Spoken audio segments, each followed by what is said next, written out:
Terkait dengan kasus yang sama. Oleh yang dilakukan oleh DA yang menjadi korban perdagangan manusia untuk menjadi pemuas nafsu lelaki hidung belang di salah satu diskotik di wilayah Kelapa Gading, Jakarta Utara, malah dijadikan tersangka oleh Polsek Kelapa Gading atas tuduhan penipuan yang dilaporkan oleh salah satu perekrut korban berinisial RG.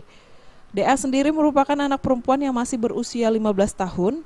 Dalam pengakuannya, DA sebelumnya ditawarkan kerja sebagai pelayan restoran di Jakarta oleh WU. Karena usianya masih di bawah umur, maka WU bersama adiknya, I dan GU, membuatkan KTP palsu untuk DA dengan nama DS berusia 19 tahun.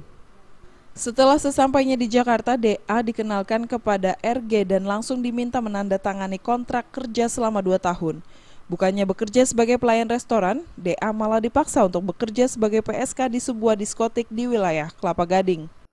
Kenal sama Ibu Yanti itu melalui tetangga, dan tetangga saya bilang itu, dia bilang katanya saya mau dikenakan sama keponakannya, soalnya saya dikenakan sama Ibu Yanti. Nah, dan Ibu Yanti itu minta nomor handphone saya sama melalui Ibu Ida, dan sama Ibu Ida dikasih.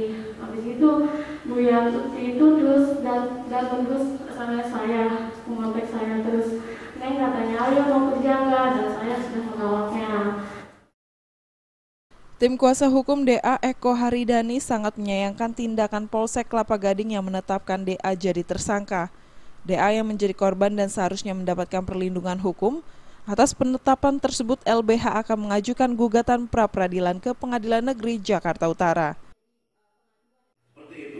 Jadi ini pihak Polsek Kelapa Gading dalam hal ini menurut kami itu tidak melakukan penyidikan yang secara komprehensif, yakni mengaitkan antara hutang yang diperoleh oleh pihak korban itu dengan modus operandi daripada tindak pidana perdagangan orang. Maka dengan demikian kami meminta dalam gugatan pra-peradilan kami itu agar bukti atau transfer itu tidak memiliki relevansi itu untuk dijadikan sebagai dasar untuk menetapkan korban sebagai tersangka. Terkait kasus perdagangan manusia, DA telah melaporkan kasus tersebut ke Polresta Bogor dan saat ini sudah ada 3 orang yang ditetapkan sebagai tersangka dan telah dilakukan penahanan diantaranya YT, WU, dan GU. Dari Jakarta, Sumantri melaporkan. Terkait dengan kasus yang sama.